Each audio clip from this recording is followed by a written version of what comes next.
Hi guys, Gaz and Tim here. We're going to demo Runewars for you today. So take it away, Tim. How do we Okay, play? right. So what we've got going on is we have the Lords of Dakan set up in front of us, and then we have the Undying Legion on the other side of the board. For the demo purposes, we've just placed them off, sort of facing off against good matchups on the other side, and we're just going to play through a little bit. So the first thing to start with is probably going over some of the sort of the basics of the game. So a unit is going to be made up of a tray or multiple trays of models. We're going to have a unit card, and we're going to have a command dial. The way the game scales up is with the trays, you can have single trays, be they characters, be they monstrous creatures, or as units get bigger, they're going to get ranked up. Okay. On the back of a unit's card, you'll have the points, and it'll tell you sort of the size and the layout of the unit. So here we have the 26 point 2x2 unit of reanimates. Okay. Much like other Fantasy Flight games, there is an upgrade bar, tells you what upgrades you can add. But the way it works in Runewars is that the bigger the unit is, the more upgrades they can take. So a little two-man unit of reanimates can only have a musician. But this 2x2, so the 4 trays, can also have a standard bearer, and as they go up, you can add unit champions, characters, and even siege engines. And by siege engines, the Carrion Lancer and the Rune Golem can be taken as siege upgrades to infantry units, and that's pretty cool because these guys are pretty nails by themselves. Yeah. But you can add them to actual infantry units, and they buff the units and make the unit stronger. Wow. But they're not quite as good as running around by themselves. But I quite like the thought of the spearmen basically just carry the rune golem into battle as they go. So the other side of the units card, we have an armor value and a wound capacity. The armor value is the amount of damage we can take before we suffer a wound. Right. And then the wound capacity is once we suffer a number of wounds to that number, we lose a model. Okay. Now, in the case of the reanimants, like Spearmen and other quite low troops, as you'd imagine, they take a point of damage, they suffer a wound, and yes, one wound kills them. Okay. But if you can just pass me over the Rune Golem's card. Absolutely. There we go. We can see that this guy can take 4 damage before he suffers a wound, and then he can take 2 wounds before he dies. He's really quite tough, and he can do an armor buff later on to make him even tougher. Cool. So that works quite well. So I'm right in thinking as well that there is no defense dice. It's just you have to equal that armor value and then you take the wounds, right? Yeah. I mean, this is it. So everything is it's worked in to keep everything streamlined. So with combat. So that's brought me on to the melee attack for these guys at the bottom. So the melee attack is cross swords, and then you'll see on stuff like the skeleton archers that they have a ranged attack as well. With these guys, they roll 2 red dice, and the way we scale up combat to represent bigger and stronger units is we have a thing called threats, and then we have re-rolls from our ranks.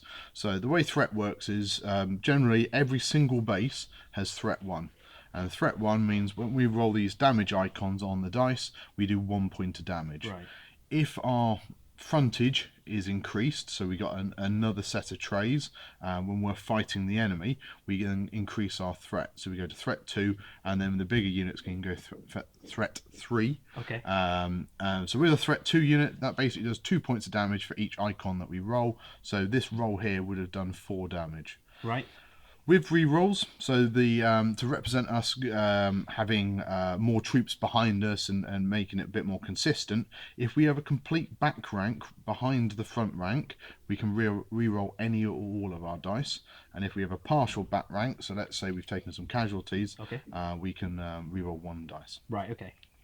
So what that means is that we can have 30, 40 troops, really big units, and we're not having to roll 3 or 4 sets of dice. It's just the same 2 dice. Well, that's pretty rubbish. It's the same 2 dice or 3 dice, whatever's on our card, and then we just multiply up the damage, and then we get our re-rolls.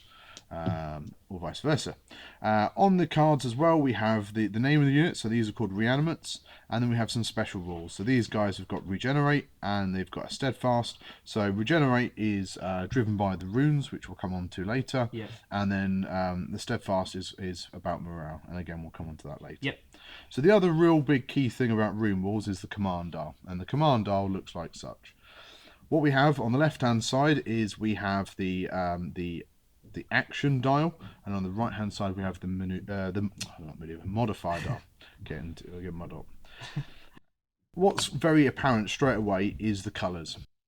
If you dial in say a green action, if you dial in the matching colour on the modifier, that modifier triggers. Okay. If you dial in a different colour, it doesn't, and white is wild. Okay. So white can always trigger. So what this means is, let's say we dial in our march.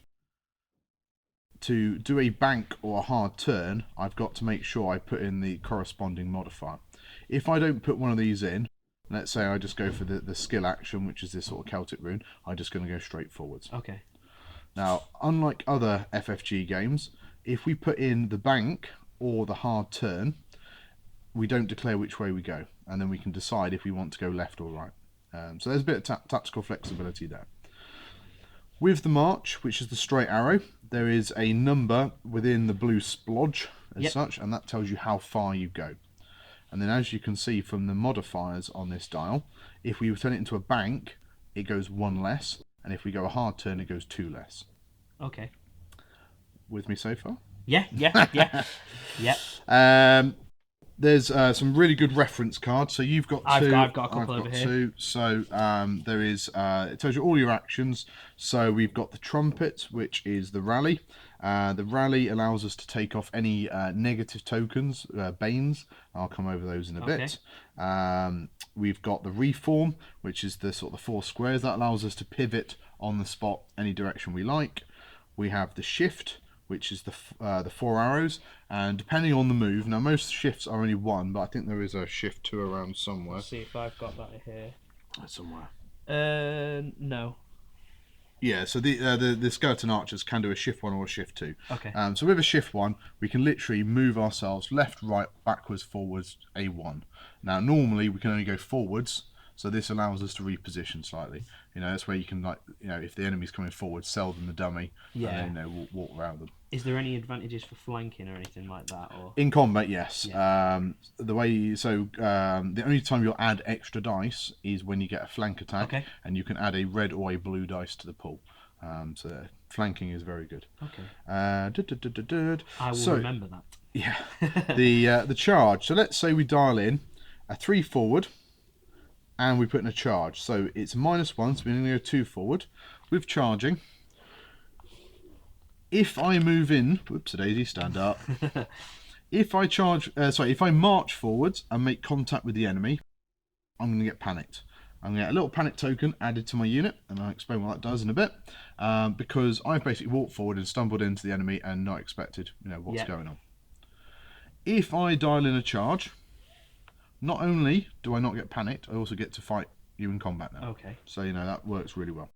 If, however, I put in a march, put in the charge, and then I move forward and fall short, I basically run into the middle of the field, there's nobody there, and I'm going to get some panic. Okay. So it is quite key. I mean, before I really got into learning the game and bits, I was a bit concerned that surely it's just a case of everybody just moves forward and bumps into the middle and then fights. So it's not the case, because panic tokens have a real impact with the morale deck, which we'll come on to later. Yeah.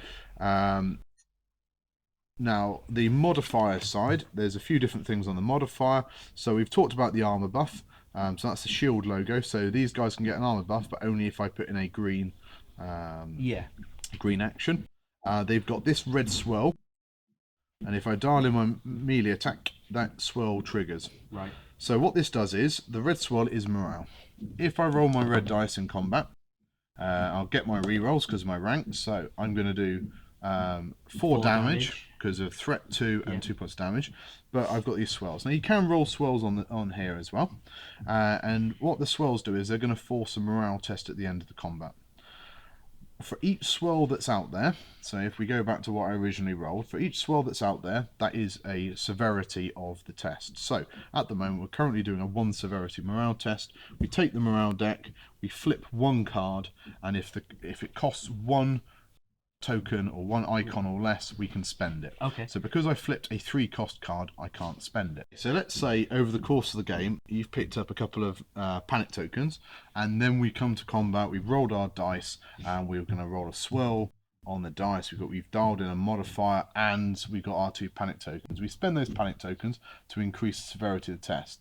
Now, a test can really, with the laws of Dakan, is only going to be like a 3 or less. Okay. With the undead, you may want to spend the 4th, but I'm just going to crank this up to 3.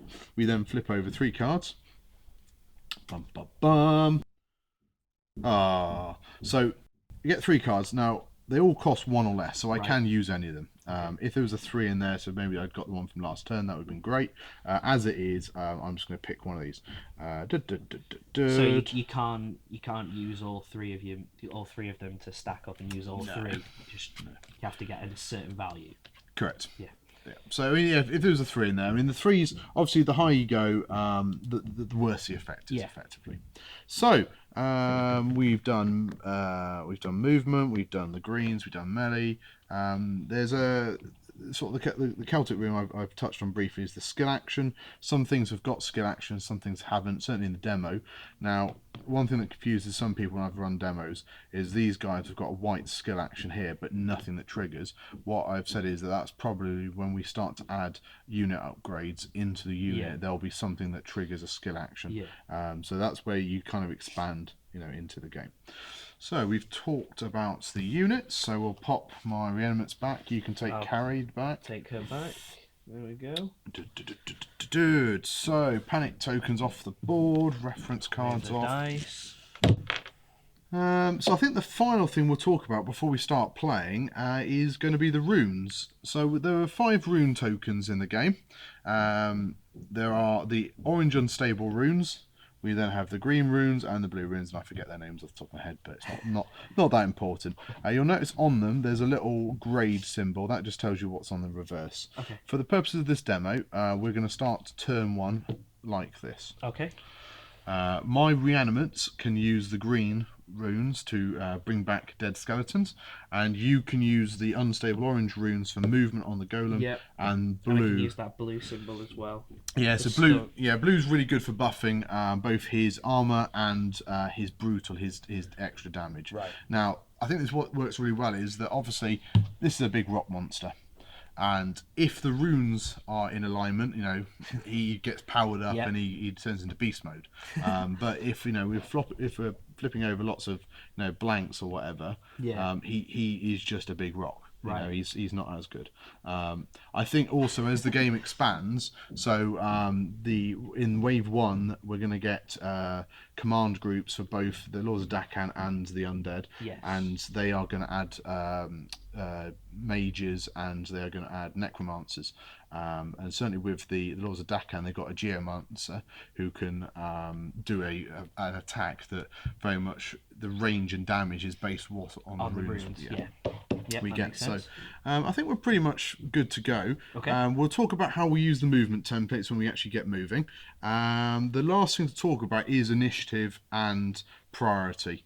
So in a turn, one player is going to have priority. It's going to start with you. Okay. We're going to play an 8-turn game, and each turn this turn counter is going to bounce backwards and forwards. Whoever has priority is basically going to say out loud, have you got any 1s, 2s, 3s? Now, if you've got a 3, you have to declare you've got it first. Okay. And then I can declare if I've got any.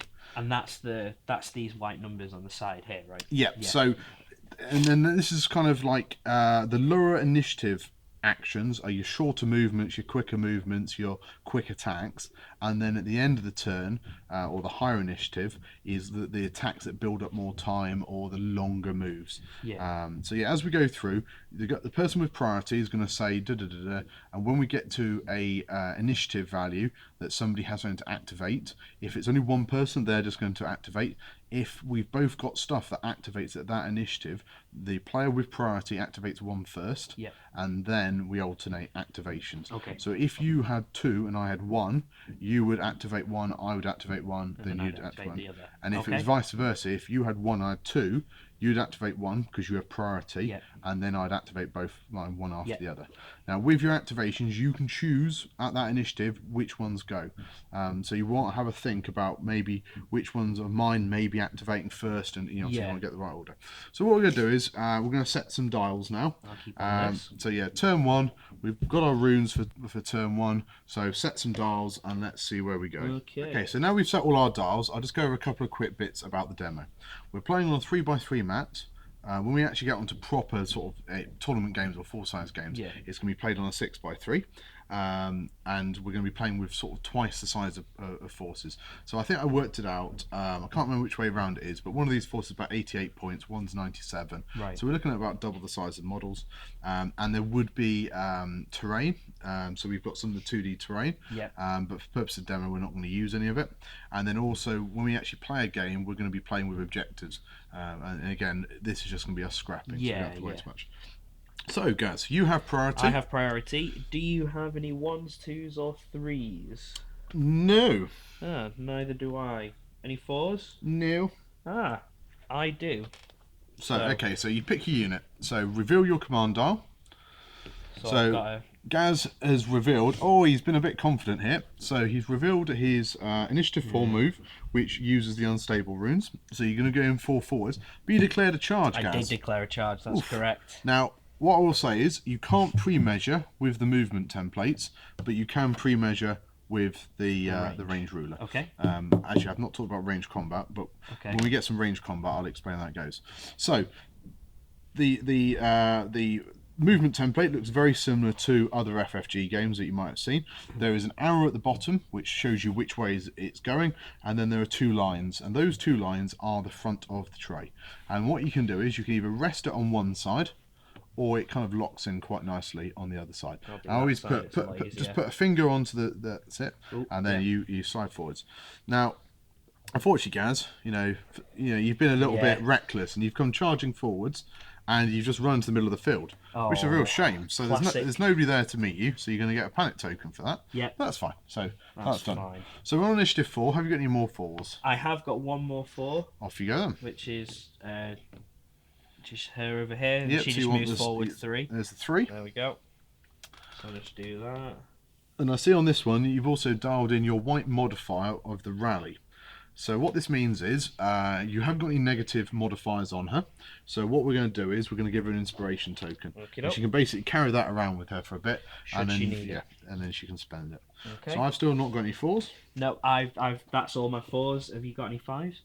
Yep, I've got 5s. Yeah, me too. So what you should do is you should say I've got you're supposed to declare you have a 5 first before I do. Right, okay. That's fine. Yeah, so, yes. I have a 5. Yep. So it's my spearmen. They're just going to move forward 3. Yep. With a defense, is that right? Yep. So they've dialed in the +1 blue armor, so they're going to get +1. I'll help you out there, Gaz, because obviously I have a broken hand. Yeah. Thank you, Tim. So it's not going to stop you gaming, though, is it? Oh, absolutely not. So you've activated a 5. I now get to activate a 5. I think I am going to activate. I'm going to activate Ardus. So I thought you might be a little bit impetuous and come charging across. It's almost like you've played a game with me before. Yeah. So I don't know if I'm going to be in range, but we can just see. Oh no! I think I am just out. Now the nubs do count in this game, so you can see the snubbits. But I'm just going to lock myself in. So I too have charged forwards, and I'm just short.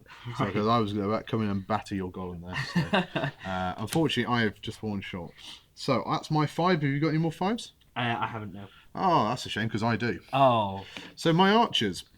So I've dialed in my ranged attack, and I've dialed in their surge bonus. Okay. And basically, if I can do 2 surge, I can put some blight tokens out, which are awesome. Fantastic. Now, the way ranged combat works, at the moment in the demo set, everything's got range 1 to 5. When we get further expansions, we might get shorter ranges. But at the moment, we can see I can put my arc.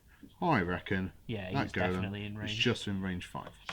So, my guys have got red and a blue for their damage on their range attack. Go archers.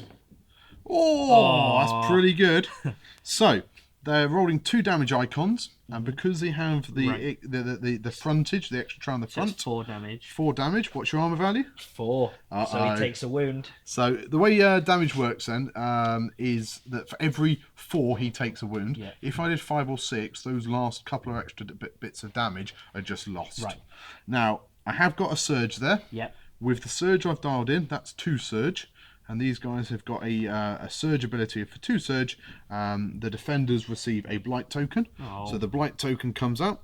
So again, the blight token's good for me taking dice out of your pool. I can spend that to go. But then also my guys here can also...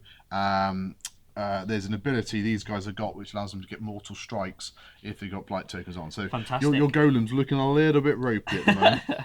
However, I've also done a swell, so we've got a morale test to do. So we'll flip over. It's a 1 cost. Oh, actually no, I'll spend that. Spend that. We'll make it a 2 cost. Make it a 2 cost. Why not? So I can give you an immobilized token, or I can give you 2 panic tokens. I know which one I'd do. I'm thinking I could give you an immobilize, which would stop you from charging me next turn, which could be quite interesting. But what I'm going to do is I'm going to give you 2 panic tokens, because looking at your dial, your quickest move is 4. Yeah. I've also got 4, and I'm going to have priority next turn. So I can have a think that I will probably be able to charge you. Yeah. So we'll leave that there. That makes sense. So well done, archers. That was pretty awesome. So that was my 5. I've got no more 5s. I have no more 5s. So what's after 5, Gaz? 6. Yep. Do you have any 6s? Do you have any 6s? You have to tell me first. Oh, sorry, I don't have any 6s. I have 6s, Gaz. So I'm going to first off start with my reanimants that are going to do a 3 march forward, and because I didn't want them to be banking, hard turning, or charging, I've dialed in a no modifier there. So these guys, is 3 forward. 3 forward. There we go. So lock it on the side, and they are going to slide all the way forwards and go and stand in the face of Carrie and just, be quite threatening. Now, you said you had no 6s, right? Yes. I have another 6. Oh. So my Carrion Lancer is going to go next. Now, the Carrion Lancer is dialed in its skill action, yellow skill action, so I can pick an enemy within range 1 to 5 and give it a blight token. Oh, fantastic. Now, I'd like to give her a blight token, but she's just out of range. I could give the Rune Girl a blight token, but I think he's going to die next turn anyway, because he's looking a bit ropey. So let's give a blight token to the Spearman. So we all see with the Undying Legion is that they do like giving out blight tokens. It's a bit of a negative effect. Yeah. Now, this guy's also got a movement on his modifier, so he gets to do a skill action, and then he gets to move forward 3. So just straighten him up a little bit. So there comes the Carrion Lancer. Right. Okay. So what are your cavalry doing? Their last unit to activate. So that was a 7, and they are also charging because I'm a bit of a silly Billy. No concept to move. That's fine, guys. That's fine. It's a learning game. It's a demo. Yep. You've got to do it wrong before you do it right. So again, moving 4 forwards with a charge, but it's just an open field, so they're going to get a panic token there. Everything's looking a lot scared on my side. So this is the end of the turn. What you need to do, or I'll do it for you as you've got your incapacity, is I'm going to cast the runes for next turn. Yep. So we can already see what we got to work with next turn. So, no extra movement for your golem. But he has got the 2 blue, which does make him better in combat. So then we put this up to round 2, and then it goes over to you. Yep. And it's so priorities now with me, and then turn 2 we'll set our dials. Set dials. Okay, so now turn 2 we've set our dials, and this time I have priority. So I will go. Have we got any 1s? No. 2s? No. 3s? Yes. So yes, I've not got any 3s, so you get to go. Okay. So what that's Carrie. She's going to do a charge. We don't need to measure this. We can be fairly confident that a 2 forward is going to get her in. Yep. So when you charge, you basically just align with a tray. You could lock them in, but we don't need to. Yeah. So you charge in. You then get to fight in your melee combat. Which is 1 white dice and 1 blue dice. Correct. Okay. So go on then. Let's see what she can do. Just roll it, and then I'll go through that afterwards. There we go. Oh, that's pretty good. Now, she's got a really good surge ability. In combat, she can spend surges to pick another enemy unit in range 1 to 5, doesn't need line of sight, and she does 2 damage to it for each surge. Now, as it happens, she's got a couple of other rules. Yeah. So she's got Brutal 1, which means she always has +1 threat, so she's doing double damage. And also, she has Precise 1, which means she always counts as having a complete back rank. So she can reroll any or all of her dice. So you could reroll. Now that's pretty good. So that's 4 dead skeleton. 4. I may reroll to try and get a surge. Yep, not a bad idea. Let's do this. Oh, but what's that? So that is an accuracy. For the purpose of the demo game, it's going to have no impact on us. When we start adding characters or upgrades to units like standard bearers, musicians, the accuracy can be spent with damage to basically snipe onto those characters. So normally damage is done from the back rank going forwards, but accuracy could allow you to start in the front. Right. So you're going to do 4 damage to me, which is pretty good for you because the way my reanimation works, or regeneration works, I can bring back dead skeletons up to how many green runes are showing, but I only up to full trays. Once you lose all the models from a tray, the tray is removed. So you've actually just done enough damage to kill off a tray. Now you get to choose which tray I start taking wounds from. Okay. Let's go for this one. It doesn't really matter. Now, the best way to do this is we use her as our point to realign. We're going to take our 4 skeletons off, and then we're going to take our tray off. Come on, there we go. And there we go. And we go straight back into there. So, there we go. So they come off, they're dead. Okay, so it's like other war games where they're now locked in combat? Yep. Yep. Okay. Yeah, I mean, we can shift around and move about, but to be honest, if you do a shift to move, like say you wanted to move sideways, if you move backwards, I can close in. Charge, Oh, it's not a charge. I can basically close in, unless you can like get away. So if you could shift 2, maybe you could get away, but you'd be giving up your chances to attack. Yeah. And really, you want to just keep firing. But what you've done is you've now removed my full back rank. So when I attack you, I'm not going to be able to get any rerolls. So that was 3s. So I think we're going on to 4s. I have 4s. I also have 4s. Cool. Well, I'm going to go first. I think the 4 I'm going to do first. So. Although, I mean, there's not much effect going on there, so they will. You're forced. So we're going to go here. So Erebus is going to charge in, and he's then going to align, and he's going to try and batter the Rune Golem. Oh God! So 2 white dice. He's a bit of a combat monster, and he has brutal 1, but no rerolls. Okay, so. I could kill you in one of 2 ways, Gaz. Okay. So I have brutal 1, which gives me an additional threat, so I could do 4 damage to you, or I've got the surge there, which I can, because I can use Erebus can use friendly surge abilities in range 1 to 3. I can use the Carrion Lancer's surge ability because you got a blight token to do your mortal strike, which is an automatic wound. So yeah, dead. The Rune Golem's dead. Oh, okay. Here we go. He doesn't even get his action. No, so he dies. Preparation for nothing. And Erebus is going to sit there looking for his next target. So, you said you had a 4? Yes. What have you got? The spearmen. So what are they doing? A 2 charge? 2 charge, yeah. Please. So, yep, they're definitely in. So, again, we push forward, and then you're just going to align to me. So, moving on to combat. These guys get a red and a blue. What I'm going to do is I'm going to spend your blight token to remove the red dice from the pool. So you're only going to roll a blue dice against me. The red dice generally do more damage. There's a double damage symbol on there. The blue dice are more about accuracy and surges. So I'm hoping that I can stop you doing too much damage to me. I think. Well, we'll see. So currently you're doing 1 surge. Now because you have a full back rank, you could re-roll that dice. So 1 surge is doing nothing for you currently. Does the surge not go up as No. So it's only damage. Yeah. Okay. Whoops. So yeah, what the question you had there was, does the threat affect the surge, which it doesn't know. So you've done 1 damage with your threat becomes 2 damage, and accuracy doesn't matter. Now I'm armor 3, so that does nothing. Yep. So that blight token's really saved me because if you'd been able to roll a red dice in there, that would have been 4 damage, and you would have done a wound. Yeah. So that blight token's done a lot. So no damage. I got you where I want you. So what are we on? We're on 4s, aren't we? So I've got a 4 to activate now, which will be the skeletons down here. Yep. So the skeletons got 2 red dice, Because I've got a partial back rank, I can re-roll one of my dice. And we'll re-roll the blank. That's pretty good. So, 2 damage with my threat becomes 4 damage. 4 damage. And what's her armor? 3. So she takes a wound. Takes a wound. Wound token goes on her card. Tell you what, let's put it by the model and then put the wound token. There we go. Yeah. So we can track our damage a bit easier.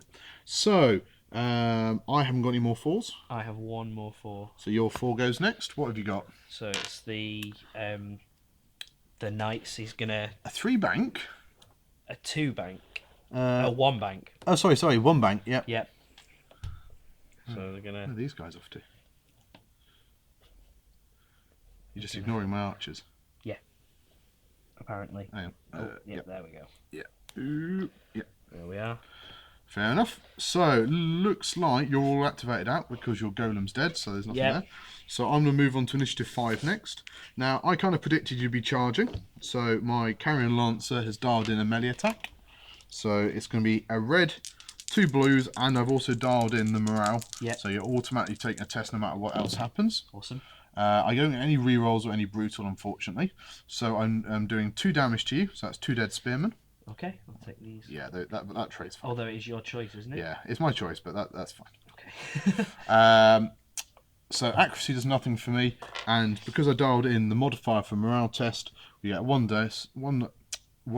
severity morale test, which is going to be add 2 panic tokens to you. Oh. So what you can see now is that these little morale tests start to build up lots of negatives. So the next time I do a morale test to you, it's going to be a much harder test. And then finally, archers are going to do what archers do, and they're going to shoot these guys. Makes sense. I think they might be in range. You can shoot into combat. I'm just out of range. If I shoot into combat, all friendly units to me take a 1 severity morale test at the end of shooting. Because they get slightly concerned by all the arrows that come flying past their head. So we'll have the archers shooting into your cavalry. So we are doing 2 damage to you. Yep. So that's 1 dead horseman. 1 dead horseman, yeah. So we'll take this guy off. Thank you. Because you're armor 2 and 1 wound capacity. I haven't been able to do my double surge this time though, so no extra blight tokens. But again, I'm doing a morale test to you. And it's a 2 cost, so I can't use it. Right, I think everything is activated. So end of the turn, I am going to cast some runes for us. Okay. So really now, I think in the demo set it's only me benefiting from greens, and I've not managed to do any greens. So the runes are not going to have much effect this turn. It's now turn 3. Pass to you, and we'll set some dials. Okay, so we're now ready for turn 3. You have priority, Gas. I do have priority. You can start us up. I don't have any 1s or 2s, but I do have a 3. I don't have any 3s. Okay, so I will activate that first. It's my spearmen, and they're just going to do an attack. Yep, so as an example of the difference, so the spearmen have 2 types of melee attack, 2 initiatives of melee attack, a yellow and a red one. The red one could be done with the extra damage, so that kind of represents that they can have a much slower attack that does more damage, but they're going to go for the quick jab. So that's fine, so there's no blight tokens for me to take stuff away from you this time. So yeah, I'll move some dice into the middle there. Thank you. So it's just a red and a blue. Red and a blue, yep. So you get 1 reroll because you got a partial back rank. That's not too bad. Ah, there we go. Oh, blimey. So 1, 2, 3. Threat 2 becomes 6 damage. 6 damage. Oof, armor 3. So takes 2 wounds. I've got 1 wound left. Yes. You've done accuracy, but that's it. So yeah, that's all for them. We don't have that. Okay. Have you got any 4s?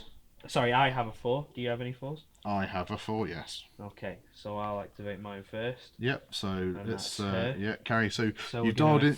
Yeah, you've dialed in the surge modifier, which is really good there because that's going to trigger her special ability hopefully. So white and a blue. White and a blue.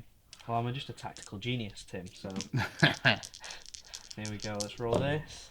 Oh, so you can reroll any or all dice because she always can. So you could reroll that. Let's do it. Oh God. So this is how you play this game really badly. Yeah. Now, if you'd rolled any surge, so you do have 2 surge there.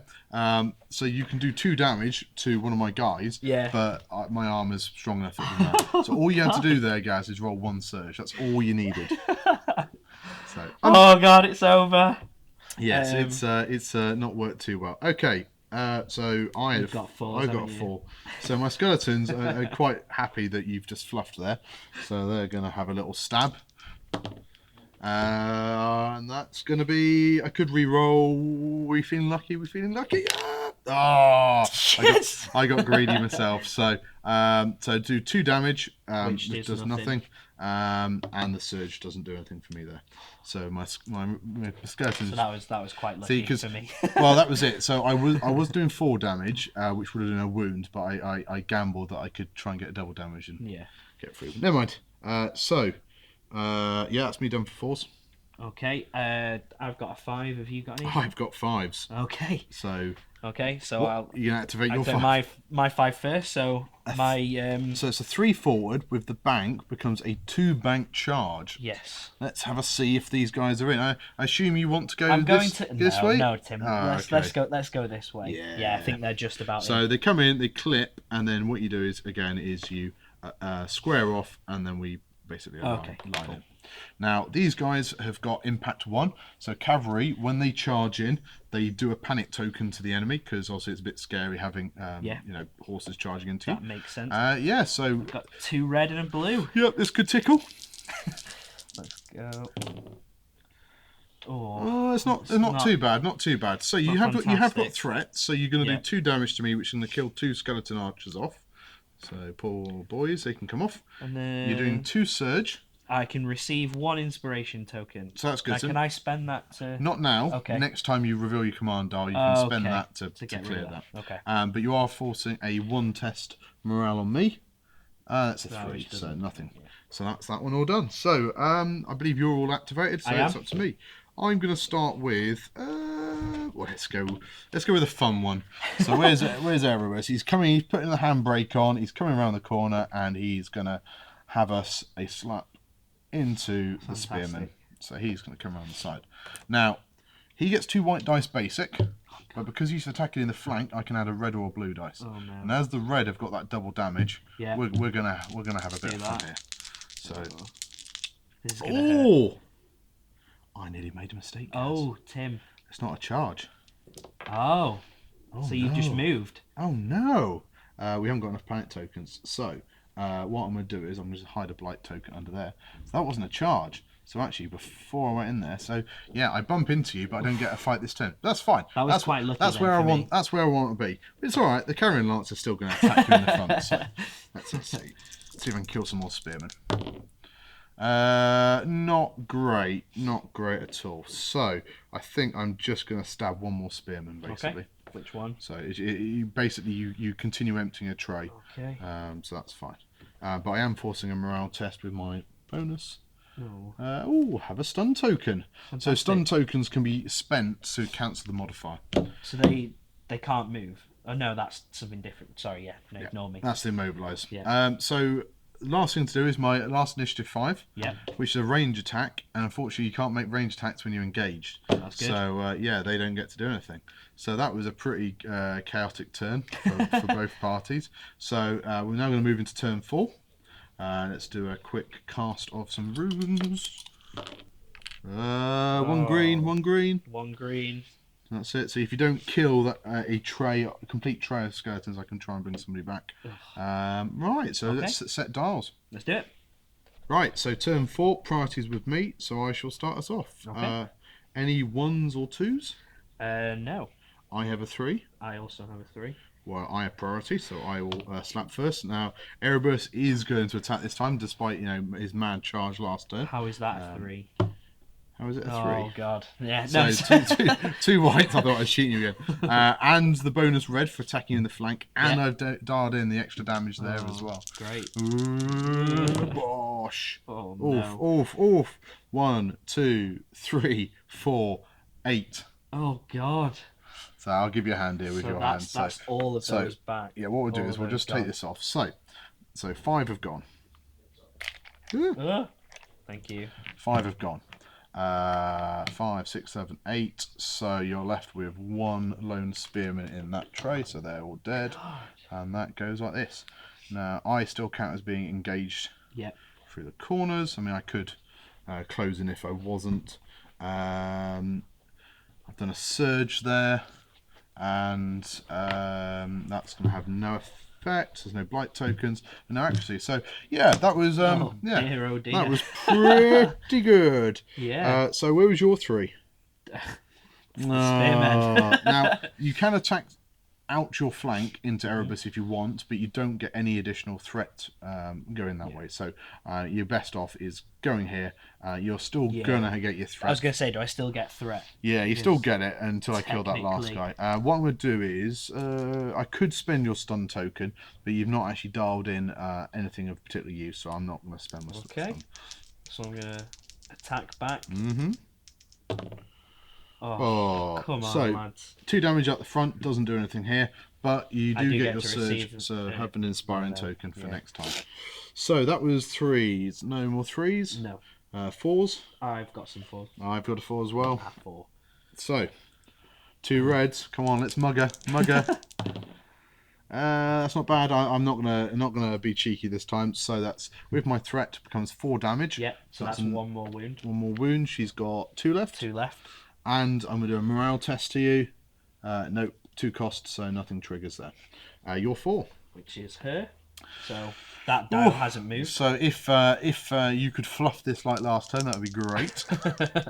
Let's see, eh? Oh, well, that's definitely going to be... It's up to you. Do you want to re-roll that? Let's do it. High risk, high reward. Yeah, it's not too bad. So you're going to kill 2 skeletons. Yep. So they're going to come off, but I'm just going to leave this one here, Gaz, because I see there's a green rune there. So okay. Well, you might be work. Might not need it. And then you got 2 surge. Yeah. So you can do 4 damage to either Erebus to do a wound, and you'll have 3 left, or you can do 4 damage here with my armor 3. You can do a wound to my Cannon Lancer, and you might notice that the Cannon Lancer would kill it. So it's either a wound to my lord or wound to him. I think I'm going to... I think I'm going to kill him. Yeah, there we go. Yeah, that is definitely the smarter choice, because they were about to eat some more spearmen. So. I thought they were. Yes, she is pretty good when she gets into combat. So, that's dead. They've activated. Yep, they've activated. So, I'm going to hazard a bet that your cavalry will go before my archers, because they have initiative 9 melee attack. Right. So, yeah, this is 7. Cool. So when you reveal a command dial, you might as well use your inspiration token to get rid of that. So go on then. You done bonus damage as well? Yep. 1, 2, 3, and your threat 6. Oh, look at that. Boosh, off they go. So I didn't want those archers anyway. It's all fine. So just one quick question before we move on to our dials. Do I have to kind of turn them around, or if they run off the board? No, I mean next turn you can reposition and then move again. Oh, so you can just spin things around. Yeah. So you can do your green reform there, initiative 8, and that would work. You could possibly. You might be able to do banks. Now, the edge of the board, unlike other games, you don't die if you run off. Okay. It's classed as an obstruction, so you basically stop when you hit it. So ideally, you probably want to do the reform. Okay. Right. So, end of the turn. He comes back from the dead. Facing the right way, so at least he's going the right way. And we'll have a quick cast of the runes. No green. Oh, no. Right. I think we'll probably knock the demo on the head there. It's all looking pretty bad. Yeah. So I would say it's probably fairly even. So both our characters are alive, but you've taken 2 out of 4 wounds. Yep. I've lost a chunk of my reanimates, but they're still going. Your spearmen have been brutalised. They might as well not be there. Yeah. And then we've lost also both our big monsters, and then your cavalry have crushed my archers. Yeah. But that's a taste of Runewars. Yeah. Now I think once we scale the game up, we're going to have multiple units. You can take different formations. You're going to be able to put upgrades on the units, which can do like different things, different abilities. You can even add, your hero characters can actually join these units. Okay. So I think there's a lot of scope there for different armies. And then Fantasy Flight have just announced the elves. So the elves have been up, and we've seen a lot of what their cavalry, their character, and their tree monsters and archers do. Yeah, they look cool. So they're expected Q3, and so I think this game's got a lot of potential with growth. and it'll be very interesting to see how it all goes. We're going to be doing a launch kit hopefully next week or two. So although the game's released on Thursday the 13th, we're not going to do the launch kit the same weekend. I'm going to give people a week or two to be able to take their core sets, go and build them, maybe test a bit, and then we'll play through the scenarios. Oh, brilliant. But how did you find it? Yeah, it was a lot of fun. I didn't play very well. I just charged everything forward and got killed. I think with a bit more time to understand a little bit more about the tactics, it's a good game. It's a lot of fun. Yeah, I mean that's same with any game. I think once you've played a few times, I mean this is probably about my 20th demo in the space of a week. It's much quicker than I thought it was going to be, which is a good thing. Yeah, definitely. I mean this is it. I mean if we doubled up the size, I mean this demo game is probably only taken us about 20-30 minutes. Yeah. But if we double up the size, you're looking for about an hour a game. Yeah. Now there will be objectives to play for when we get on to bigger games, which might change how we play. So in this demo we've just charged forwards and just tried to smack each other about, but once we get the demo going, the objectives going, we might play a bit differently. When we come to tournament play, there are different deployment zones and there are different objectives. One player decides the deployment and one player decides the objectives, so there could be different ways we could have to deploy in corners, or come at each other different ways. But no, I think I've pre-ordered my core set, so I'm going to be getting my models put together this weekend and hopefully playing with some of the locals. Cool. And then we'll see how it all goes. Yeah. All right, everybody. Thank you. Thanks for watching. And we enjoyed Runewars. See you soon.